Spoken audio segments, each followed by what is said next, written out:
Hello students, my self Ronak मंत्री। आज हम एक नया चैप्टर स्टार्ट करने जा रहे हैं जिसका नाम है हमारे पास surface area and volumes, chapter number 16। ठीक है, तो chapter number 16 surface area and volumes. तो उससे रिलेटेड आपके इस चैप्टर में जो कुछ फॉर्मूलाज वगैरह आएंगे, अलग अलग टाइप के शेप आएंगे, जैसे कि क्यूब हो गए, क्यूबॉइड हो गए, सिलेंडर हो गए, कॉन हो गए, स्फेयर हो गए। ठीक है ना। तो ये सॉलिड शेप्स होते हैं, इनका सरफेस एरिया कैसे निकालते हैं, टोटल सरफेस एरिया कैसे निकालते हैं, लेटरल सरफेस एरिया कैसे फाइंड किया जाता है, कर्व सरफेस एरिया कैसे फाइंड किया जाता है, वॉल्यूम क्या होता है, ये सारी चीजें अपने चैप्टर में डिस्कस करेंगे। ठीक है, तो शुरू करते हैं। देखिए, chapter number 16, surface area and volumes.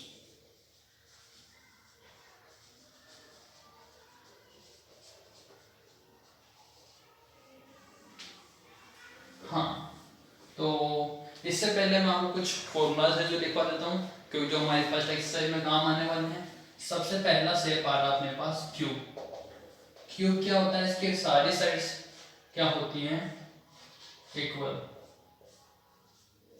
ठीक है, इस तरीके से इनकी साइड को अपन क्या मान लेते हैं, ए मान लो, एल मान लो, जो आपकी इच्छा। ठीक है ना, सारी ए ही होगी। तो total surface area of cube क्या होता है, 6a²।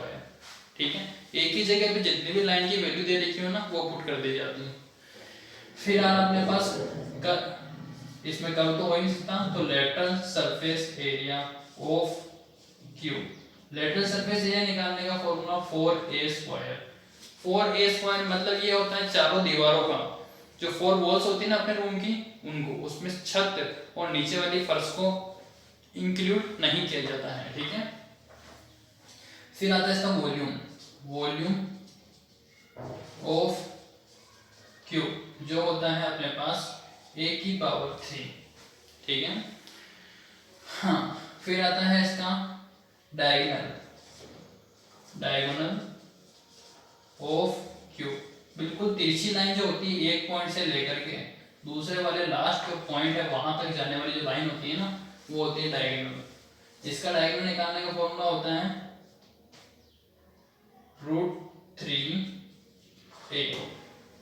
ठीक है, क्या होता है इसका डायगोनल निकालने का फॉर्मूला, √3a। तो ये आप लोगों को ध्यान रखना है।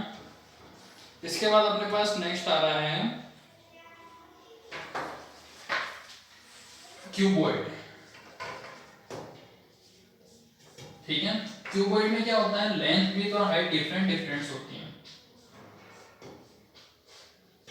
अगर सब चीजें सेम होंगी तो वो क्यूब है, और सभी अलग अलग होगी तो वो क्या हो जाएगा, क्यूबॉइड।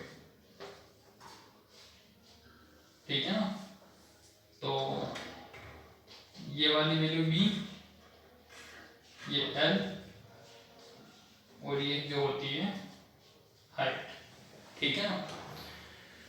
हाँ, total surface area of cuboid जो होता है 2lb प्लस BH/HL। फिर आता है lateral surface area of cuboid जो होता है 2l plus b into h। ठीक है ना। फिर आता है अपने पास वॉल्यूम ऑफ क्यूबॉइड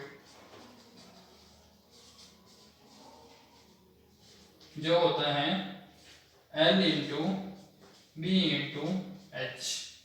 फिर आता है अपने पास diagonal of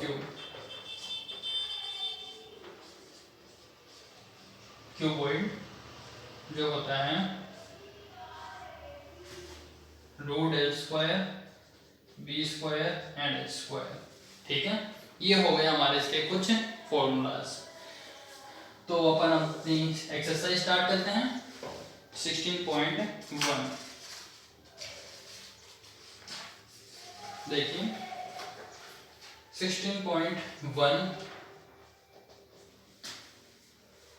A cuboid is 12 centimeter long, 9 centimeter wide and 5 centimeter high. Calculate the total surface area and the volume. LBH इन्होंने दे रखी है क्वेश्चन नंबर 1। L है हमारे पास 12 सेंटीमीटर, B है हमारे पास 9 सेंटीमीटर और H है हमारे पास 5 सेंटीमीटर। एक तो निकालना है इसमें टोटल सरफेस एरिया, तो TSA ऑफ क्यूबॉइड। अगर LBH दे दिया और आपको क्यूबॉइड का नाम नहीं बोले तो भी वो क्यूबॉइड ही माना जाएगा, क्योंकि LBH ओनली क्यूबॉइड में होती है। तो 2LB plus BH plus HL, 2L की वैल्यू 12 इंटू 9, फिर B और H की रखते हैं 9 इंटू H जो 5 है, H इंटू L यानी 5 into 12,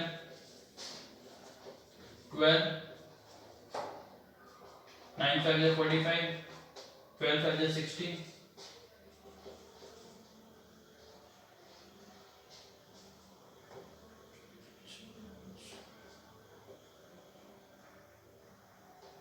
213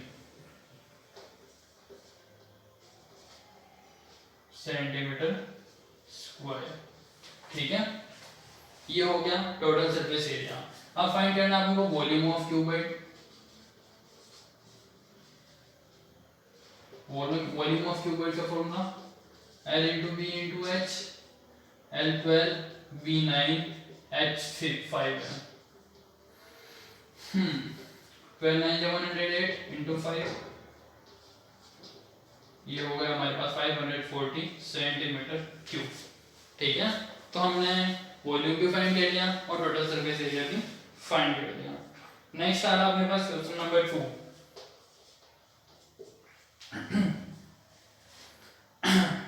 3 cubes with age 8 centimeter, 6 centimeter and 1 centimeter are melted together and form into a single cube। देखिए 3 क्यूब थे, एक की एज थी अपने पास 8 सेंटीमीटर, दूसरे की थी 6 सेंटीमीटर और तीसरे की थी 1 सेंटीमीटर। इन तीनों को साथ में लिया, मिक्स करा, मेल्ट करवाया, इनसे बनाया एक नया क्यूब बड़ा,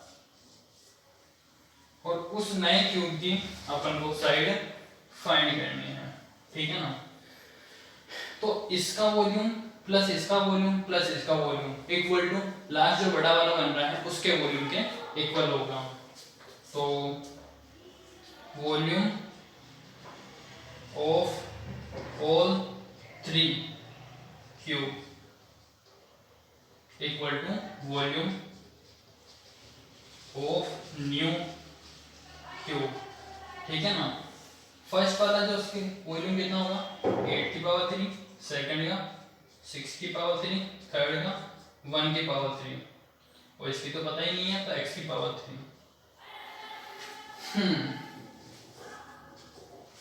8 की पावर 3 यानी कि 512, 6 की पावर 3 यानी कि 216, ये 1 इक्वल टू x की पावर 3 प्लस करते हैं 9 2 और 7 x की पावर 3, 9 2 7 2 9 9 की पावर 3 होते हैं एक्चुअल में x की पावर 3, तो यानी x की वैल्यू कितनी आ गई 9, यानी कि जो नया क्यूब बना उसकी साइड कितनी हो गई 9 सेंटीमीटर। ठीक है, तो यहां लिख देते हैं लास्ट में side of new cube formed is 9 centimetre. ठीक है, ये हमारा कंप्लीट हो चुका है। तो इसी तरीके से आप आगे क्वेश्चंस को ट्राई करें, फॉर्मूला अच्छी तरीके से एक बार याद करें। ठीक है, और आगे आने वाले क्वेश्चन को अपन नेक्स्ट क्लास में डिस्कस करेंगे। कुछ क्वेश्चन आप भी ट्राई करें, इनके एग्जांपल जरूर सॉल्व करें, क्योंकि एग्जांपल से भी क्वेश्चन हमारे बोर्ड में जरूर आते हैं। ठीक है, तो आज क्लास हमारी इसी के साथ यहीं ओवर होती है।